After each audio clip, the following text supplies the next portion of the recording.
बिस्मिल्लाहिर्रहमानिर्रहीम अस्सलाम वालेकुम। आईटीबी चैप्टर नंबर 2 हमारा स्टार्ट है ownership of business.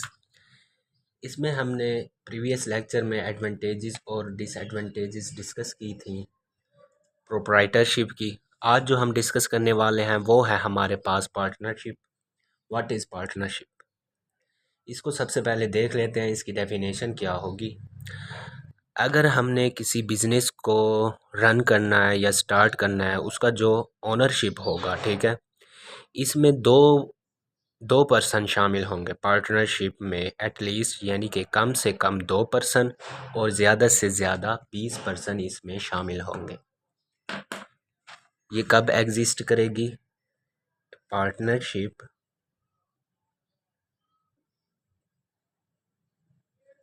Exist when ownership of a business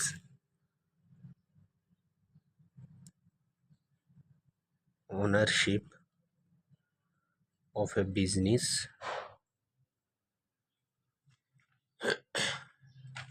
share by at least 2 persons। Partnership में क्या होगा, कम से कम 2 आदमी यानी कि 2 पर्सन शामिल होंगे या इससे ज़्यादा हो सकते हैं। मैक्सिमम जो हैं वो हैं 20। मैक्सिमम नंबर ऑफ पार्टनर्स कितने हैं? 20 हैं। सबसे ज़्यादा अगर पार्टनरशिप हुई तो कितने लोगों की हो सकती है? मैक्सिमम नंबर्स ऑफ पार्टनर या पार्टनरशिप के कितने हैं? 20 हैं। ठीक है, ये तो था पार्टनरशिप। अब देखें, 2 पर्सन होंगे पार्टनरशिप में कम से कम, ज़्यादा से ज़्यादा 20 हो सकते हैं। इससे कम, 2 से कम नहीं हो सकते, 2 से ज़्यादा हो सकते हैं। ये था पार्टनरशिप, इसकी डेफिनेशन हो गई। अब आगे आ जाता है, इसकी एडवांटेजेस हैं कुछ और डिसएडवांटेजेस हैं। पहले हम इसकी एडवांटेजेस को देख लेते हैं। एडवांटेजेस ऑफ पार्टनरशिप, इसमें क्या क्या चीज़ें शामिल होंगी। फॉर्मेशन इसकी इजी है, सिंपल है। सबसे पहला एडवांटेज यही होगा, ease of formation. Ease of formation, ये पहला हो गया इसका। ठीक है, और इसमें क्या होता है, रेज फंड्स, फंड्स रेज होते हैं। किस तरह से? हायर अवेलेबिलिटी, फंड्स भी अवेलेबल होते हैं इसमें। Higher availability of the funds, ये था सेकंड। इसका क्या था? एडवांटेज था। इसके बाद जो आ जाता है वो है इसमें skills, combined knowledge and skills, वो इसमें एडवांटेज के तौर पर यूज होते हैं। Knowledge and skills, knowledge and skills, ये क्या है? पावर सेंटर भी कहलाता है पार्टनरशिप के लिए। पावर सेंटर है। डिसीजन मेकिंग होती है easily, flexibility in decision making, decision making. ठीक है, ये इसका क्या है? एडवांटेज है। इसके अलावा और भी काफ़ी सारे इसके एडवांटेजेस हो सकते हैं, और जो लेस रेगुलेटरी कंट्रोल है वो भी इसके एडवांटेजेस में शामिल होता है। लेस रेगुलेटरी कंट्रोल, ये किसके एडवांटेजेस थे? पार्टनरशिप के। अब इसी तरह से अगर हम डिसएडवांटेजेस की बात करते हैं तो उसमें कौन सी चीज़ें शामिल होती हैं वो देखें। एडवांटेजेस हो गई, इसके बाद डिसएडवांटेजेस। अब प्रोप्राइटरशिप में हमने देखा था अनलिमिटेड लायबिलिटी है। इसी तरह से जो पार्टनरशिप है इसमें भी इसका डिसएडवांटेज सबसे पहले क्या आएगा? अनलिमिटेड लायबिलिटी, यानी कि जो हमारे पास लायबिलिटी होगी वो अनलिमिटेड होगी।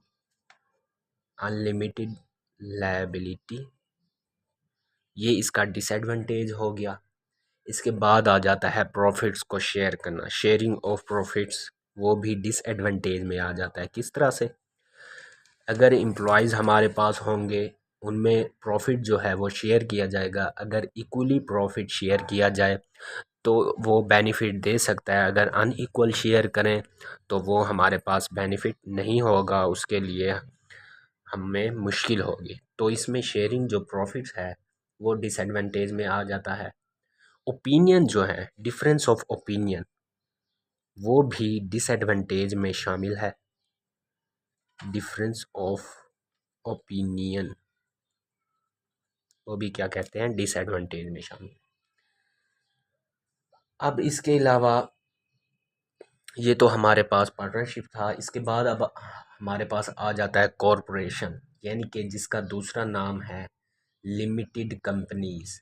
कंपनीज अगर हमारे पास लिमिटेड हो तो उसे हम किस तरह से डिफाइन करेंगे वो देख लें। Limited companies,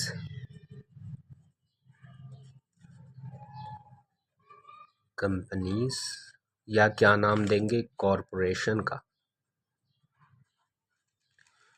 corporation. ठीक है। अब देखें इसका जो मेन फीचर है, मेन फंक्शन है किसका, लिमिटेड कंपनी का, वो क्या है? ये सेपरेट करती है लीगल आइडेंटिटी को, ठीक है, उसके ओनर से। उसके ओनर से जो लीगल आइडेंटिटी होगी उसे सेपरेट करेगी। क्या चीज़? लिमिटेड कंपनी या corporation. Main feature of a limited company लिख लें। मेन फीचर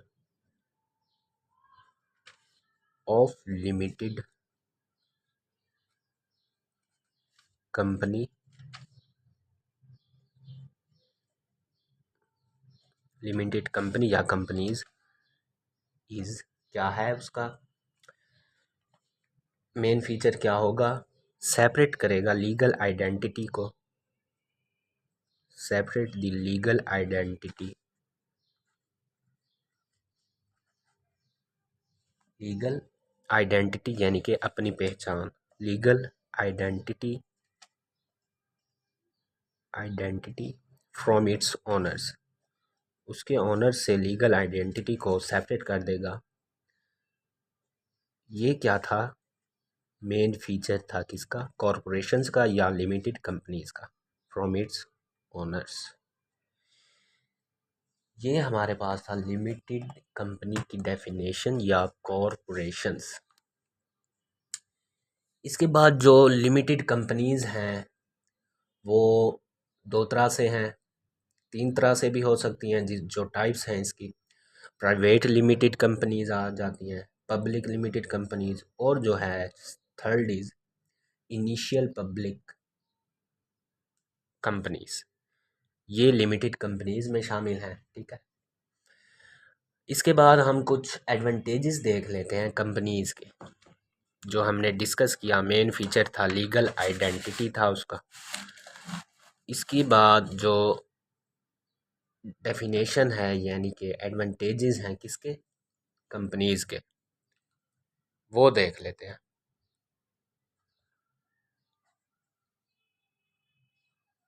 एडवांटेजेस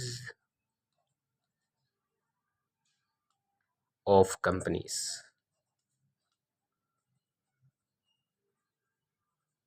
एडवांटेजेस में क्या क्या शामिल होगा? कम्बिनेशन ऑफ रिसोर्सेज, रिसोर्सेज को कंबाइन करना, और इसके अलावा इकोनॉमीज ऑफ स्केल, ये भी इसके एडवांटेजेस में आ जाते हैं। और इसमें जो एक एडवांटेज है वो है लिमिटेड लायबिलिटी। जो हमारे पास लायबिलिटी होगी, यानी कि जो हमारा फ़र्ज़ बनता होगा, लायबिलिटी होगी, वो लिमिटेड होगी। ओनरशिप को ट्रांसफ़र करना, transferring of ownership easy way में होता है, वो भी एडवांटेज में आ जाएगा। Ease of transferring transferring ownership. ठीक है, एडवांटेज में है ये भी अनलिमिटेड लाइफ, अनलिमिटेड लाइफ यानी कि ड्यूरेबल लाइफ जो है वो इसी में आ जाएगा, एडवांटेजेस हैं। और जो हमारे पास टैक्स होता है वो भी एडवांटेज ऑफ कंपनीज में होगा। Tax deductions, tax deductions advantage में शामिल हैं। इसी के साथ ही और भी एडवांटेजेस हो जाते हैं, और इसके जो डिसएडवांटेजेस हैं वो मैं आपको बताता जाऊँ। डबल टैक्सेशन ऑफ प्रॉफिट है डिसएडवांटेज में, cost and complexity of formation है, और इसी के साथ ही इंक्रीज्ड गवर्नमेंट रिस्ट्रिक्शंस, गवर्नमेंट की जो रिस्ट्रिक्शंस हैं यानी कि महदूद, वो हमारे पास क्या आ जाते हैं कंपनीज़ के डिसएडवांटेजेस। ये तो थे advantages of companies, limited liability, ease of transferring ownership, unlimited life, and the last is tax deduction. आज के लिए इतना ही काफ़ी है। कल हम इंशाल्लाह अपना थर्ड चैप्टर स्टार्ट करेंगे।